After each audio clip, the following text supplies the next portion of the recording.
Oi, oi, amigos, bem-vindos para a análise do segundo episódio de Invasão Secreta. E começando com o que eu achei do episódio, e não tem outra expressão para dizer do que puta que pariu, que episódio bom. O primeiro episódio, que já era bom, eles pegam no segundo aquele nível que já estava alto e elevam ainda mais na minha concepção. Que episódio bem feito. E o episódio, ele é basicamente, 90% dele são diálogos, são cenas de conversas ali, só que eles são tão bem escritos, com tantas reviravoltas que acontecem dentro ali da própria conversa entre dois personagens, que tem uma imposição ali de poder e uma presença sendo colocada em jogo que é tão bom. São diálogos muito bem escritos, com atuações tão incríveis para poder transmitir esse texto, que te deixam boquiaberto o episódio inteiro. Várias vezes eu arrepiei, simplesmente com falas de personagens sendo fodões, ou personagens mostrando o quão incríveis eles podem ser e podem agregar nesse conjunto todo dessa série. Porque, pra mim, essa série já, no segundo episódio, ela promete muito primeiro. No segundo, ela continua prometendo. E eu acho que ela tem tudo pra ser ela cumprir com as suas promessas do que ela tá apresentando pra ser a melhor da Marvel. Esse episódio é basicamente sobre política e sobre poder, abordando esses temas como uma coisa central do episódio e, inclusive, usando desses artifícios fantásticos para falar, como a invasão dos Skrulls e tudo mais, para abordar até alguns temas raciais a partir do personagem do Nick Fury, que é colocado aqui mais uma vez como protagonista e realmente marcando. O Nick Fury é aquele Nick Fury que a gente conhece ainda, aquele cara fodão que tá sempre 5 passos à frente de qualquer um. Afinal, ele é o Nick Fury.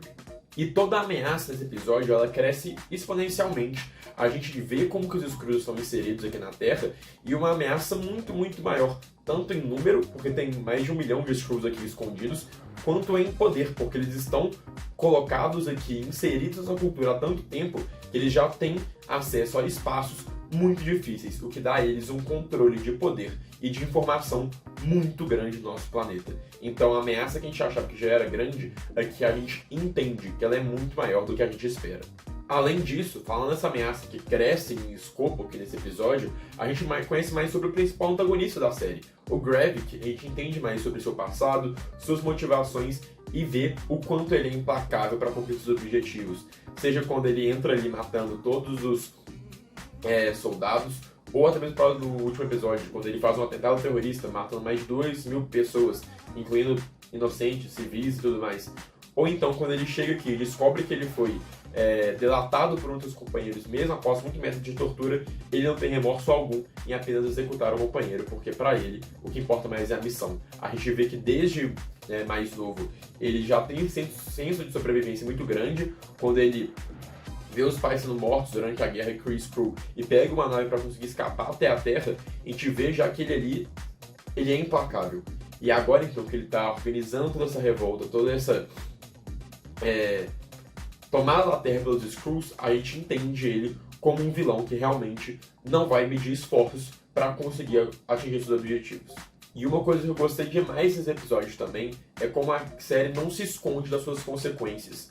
Aqui ela aumenta muito seu escopo político, apontando inclusive para uma possível terceira guerra mundial após o atentado. A gente viu que aquele atentado que ocorreu ali na Rússia, ele não foi algo que, ok, foi uma ação vilanesca, pessoas morreram, não. É uma ação que tem consequências em todo o jogo político mundial. A gente viu na reportagem como que a OTAN é acionada, como conselhos são reunidos entre os grandes países do mundo para poder discutir aquela situação, porque é um conflito direto entre Estados Unidos e Rússia, algo já historicamente enraizado na história do planeta, que é retomado aqui, e a série ela não tem medo de se esconder das consequências de seus atos grandiosos. Ela está realmente apontando para uma trama política muito grande e que vai ter como cerne a invasão secreta, a invasão dos Skrulls no nosso planeta, porque esse é o objetivo, quebrar a humanidade por dentro para depois conquistar o planeta Terra. E como eu disse, esse episódio ele é recheado de várias cenas em que te empolgam sem nenhuma ação, um efeito especial, muita coisa acontecendo na tela. São realmente ali ótimos atores passando um bom texto que encanta e realmente teve cenas do episódio que eu até me arrepiei, que eu fiquei tipo assim, caralho, que coisa foda que eu tô assistindo e que me empolgaram bastante. Então, como tiveram muitas cenas aqui que tem muito destaque, eu vou dar uma discorrida sobre o episódio aqui, falando algumas cenas que realmente têm um impacto tanto pra mim quanto pra história no geral. Esse episódio então começa retomando algumas cenas e vislumbres lá de Capitã Marvel, que a gente conhece mais sobre os Skrulls e sobre o Nick Fury, e depois joga um pouquinho mais no futuro, mas ainda esse ano passado, se não me engano, em 97, pra gente entender mais a relação do Nick Fury com os Skrulls. Após todo o embate que teve entre os Skrulls e os Kree em Capitã Marvel, a gente vê aqui que os Skrulls eles estão sendo acolhidos pelo Nick Fury, meio que por intermédio do Talos, e o Nick Fury ele se propõe a ajudar os Skrulls a encontrar uma nova casa, desde que os Skrulls ajudem ele a controlar a casa dele, no caso a Terra. Então ele convoca os Skrulls e faz meio que uma linha de frente de espiões que vão agir para ele para ajudar, durante aquele período de Guerra Fria principalmente, a conter as tensões daquele escopo mundial que está acontecendo. Então o Nick Fury ele ajuda os Skrulls, mas ele pede algo em troca. Ele pede com que os Skrulls consigam agir por baixo dos planos do planeta Terra e estarem infiltrados como espiões do Nick Fury. Então aqui a gente vê que ele faz uma promessa de se vocês ajudarem a controlar a minha casa, não lembro a palavra que ele usa, mas tipo, se vocês me ajudarem com essa minha missão, eu ajudo vocês a encontrarem uma casa. E ele fala que ele é um homem de palavra. E a gente vê que ele não vem, mesmo anos depois, ele não conseguiu cumprir essa promessa ainda. Então é completamente plausível as revoltas começarem, principalmente personificando essa falta de confiança, esse acordo não colocado, essa visão que os humanos não vão ser úteis ainda para os Skrulls, no Nick Fury, colocando a ele toda essa culpa, porque afinal foi ele que prometeu ajudar, caso os Skrulls o ajudassem no passado. Cortando para o presente, então, a gente tem uma cena realmente, uma das grandes cenas brilhantes do episódio para mim, de um diálogo entre o Nick Fury e o Talos, que eles estão conversando ali sobre o principal tema da série, que é a confiança. E a gente vê o Fury fazendo alusões ao seu passado, à sua infância, as situações que ele viveu, para mostrar realmente essa alegoria com a confiança, de confiar no Talos ou não, de colocar ali, tipo assim, o que eu não sei que eu preciso saber ainda. E fica esse jogo entre os dois, de informações guardadas e informações reveladas, que aumenta ainda mais a tensão entre esses dois aliados, que fazem com que eles separem seus caminhos. O Fury agora, ele tá sozinho, ele perdeu a Maria Hill, ele não tem apoio do governo americano, e ele perdeu o Talos. Ele tá sozinho no meio dessa guerra que ele mesmo criou lá no passado, e ele tem que resolver tudo isso agora por conta própria. E falando na morte da Maria Hill que aconteceu no episódio passado, ainda bem que a série não foi pro caminho fácil de ela era um Skrull, não, ela realmente que morreu na série, ao que tudo indica, e a gente vê que essa morte teve um peso, tanto numa cena que vai anteceder o funeral dela, quanto vendo que foi uma perda para os Estados Unidos e vendo a mãe dela cobrando o Nick Fury, culpando ele por aquilo, a gente entende que não foi só uma personagem que morreu, beleza, segue o jogo. Essa morte teve peso, essa morte impactou o protagonista da série, mas também pessoas que a gente nem fazia ideia que existiam. E a gente vê essa carga de culpa aumentando cada vez mais no Nick Fury. Quantas mais pessoas vão ter que morrer para que ele consiga cumprir sua promessa ou que ele consiga impedir essa tragédia que está apontando para acontecer no planeta inteiro. E voltando para o núcleo mais do graphic da série, a gente descobre que os Skrulls eles estão em realmente outro patamar de integração na sociedade. A gente descobre que tem um conselho secreto formado por o que parecem pessoas, mas na verdade são Skrulls que representam primeiro-ministros, secretários-gerais, o chefe da OTAN, pessoas de posição de poder muito grande no jogo político do planeta. E eles são formados por um conselho Skrull que o Gravik faz parte, e a gente vê que o Gravik agora está tomando controle geral desse conselho e, por consequência, controle geral dos Skrulls ali no planeta Terra. Ele está tomando controle geral de toda a invasão que está acontecendo, ele que vai ter, como eles falam, em tempos de guerra, ele vai ter plenos poderes para poder organizar aquela situação. E o conselho fica meio ali sem saber o que fazer.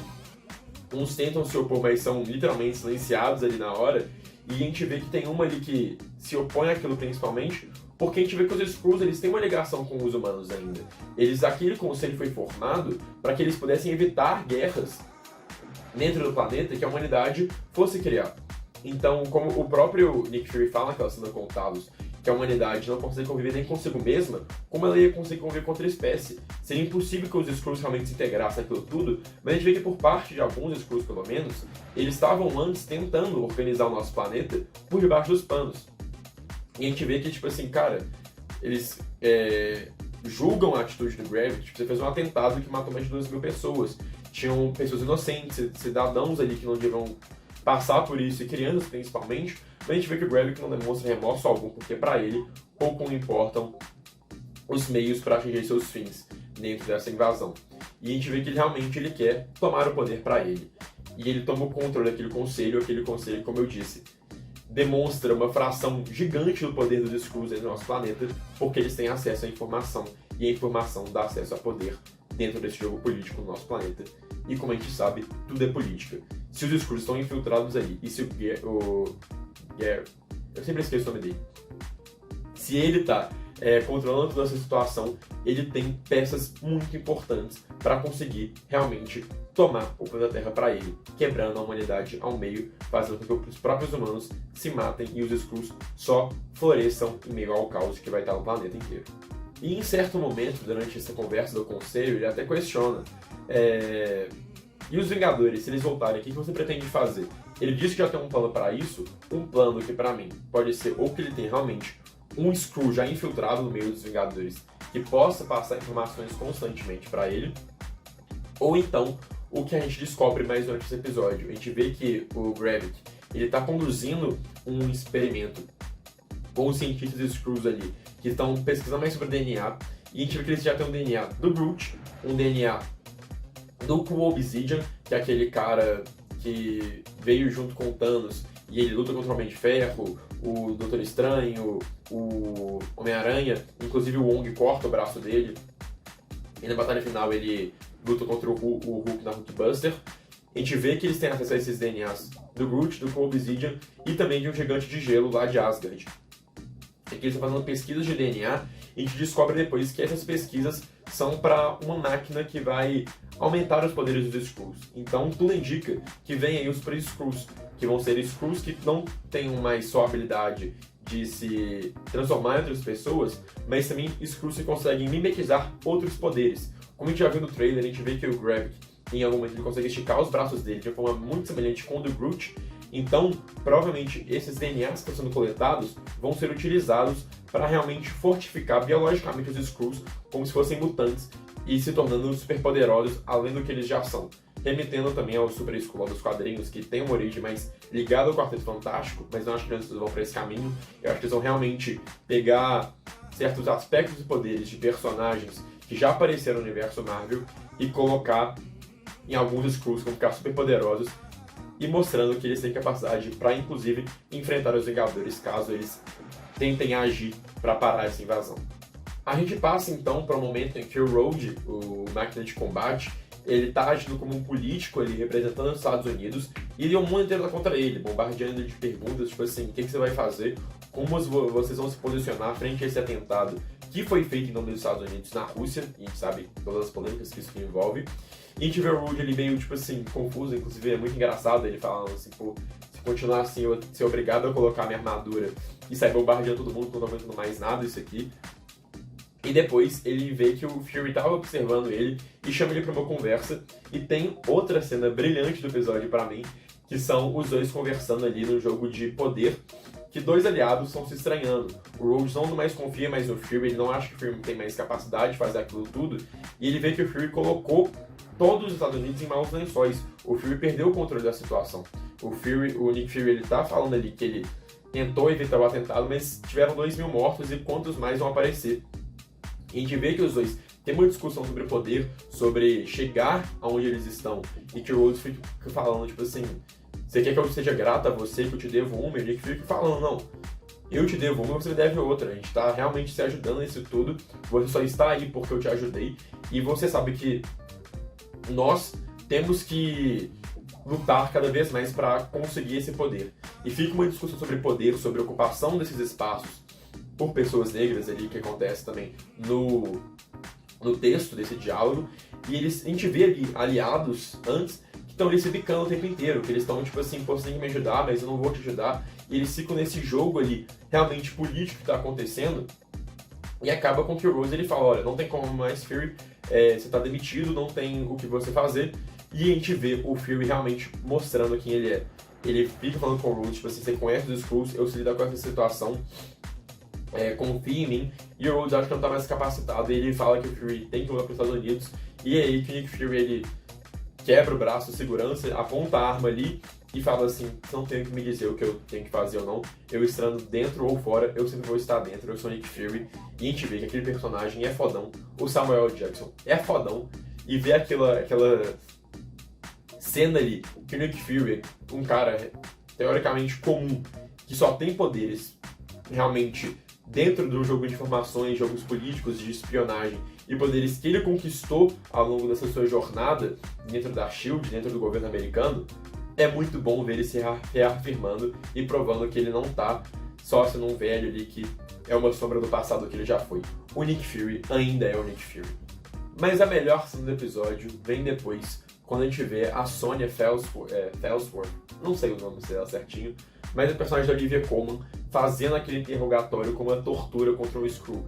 E a gente vê um cinismo naquela mulher, deixa ela tão aterrorizante.